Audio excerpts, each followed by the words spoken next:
Telah terjadi gempa dengan magnitudo 6,4 pada Sabtu 3 Desember pukul 16.49 waktu Indonesia Barat. Di Kompas Petang, saudara, gempa 5,8 magnitudo mengguncang Bali. Informasi bagaimana pasca gempa di Garut, Jawa Barat sudah yang berpotensi menjadi gempa yang besar sekali, magnitudnya 8,9. Belum ada laporan kerusakan akibat atau pasca gempa yang terjadi barusan. Kepala BMKG Dwi Korita Karnawati yang menyatakan bahwa gempa ini terjadi 20 detik dengan kedalaman 118 km. Assalamualaikum warahmatullahi wabarakatuh. Perkenalkan, nama saya Nuratul Ikrama dari Prodi S1 Keperawatan semester 7 kelas B. Di video ini mengandung tugas pembelajaran tentang keperawatan bencana. Ijimayo, Juahanda, Nopyong, Gongyuhanda. Dari video ini kita akan belajar tentang bencana gempa bumi. Sebelumnya, apa sih itu bencana? Bencana adalah fenomena alam yang terjadi yang menyebabkan kerugian baik material dan spiritual pada pemerintah dan masyarakat.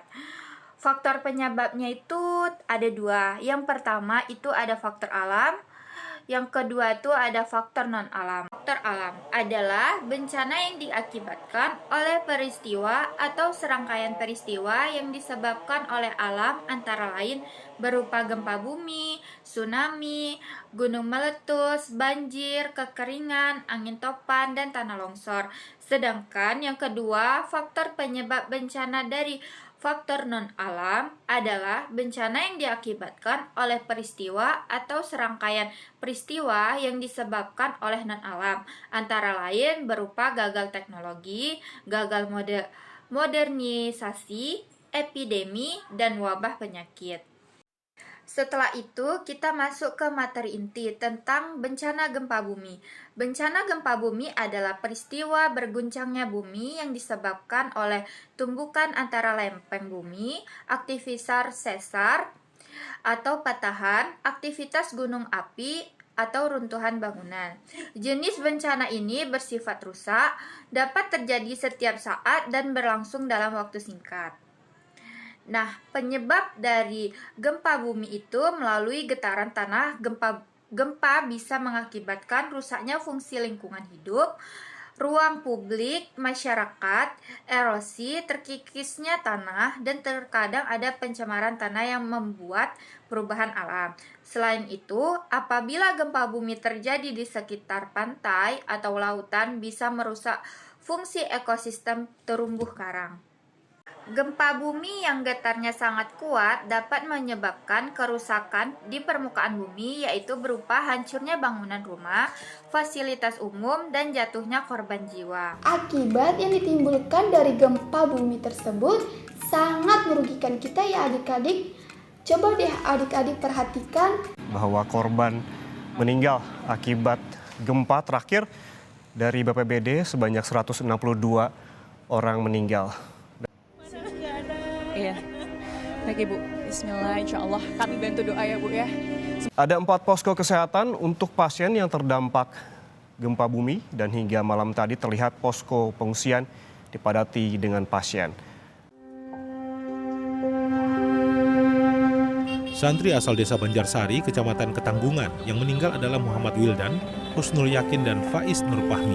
Sedangkan korban luka masing-masing. Gempa dirasakan cukup kuat dan membuat sejumlah kepanikan seperti yang Anda lihat di sebuah mal. Usai disemayamkan, 3 korban meninggal langsung dimakamkan di TPU setempat. Di dalam keperawatan terdapat pemberdayaan masyarakat dalam kondisi gempa bumi. Terdapat pada 3 tahap.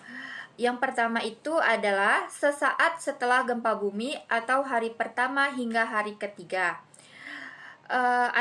Masyarakat terlibat aktif membantu petugas dan mengidentifikasi dan mengelompokkan pasien sesuai dengan kondisi lukanya, dan pisahkan antara yang memerlukan penanganan segera dan yang tidak.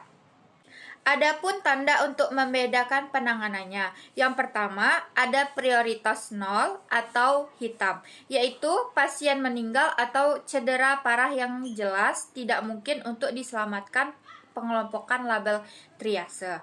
Yang kedua itu ada prioritas pertama atau merah.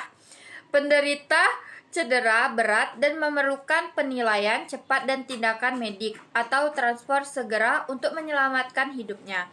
Misalnya, penderita gagal nafas, henti jantung, luka bakar berat, perdarahan parah, dan cedera kepala berat.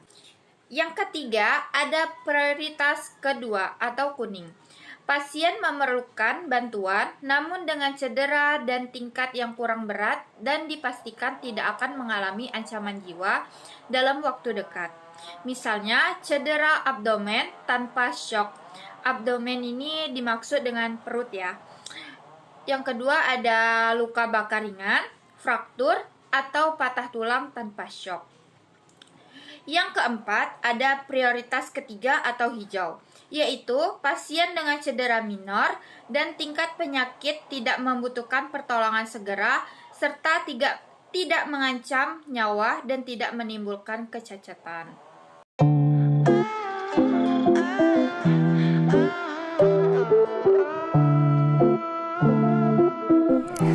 시청해주셔서 감사합니다.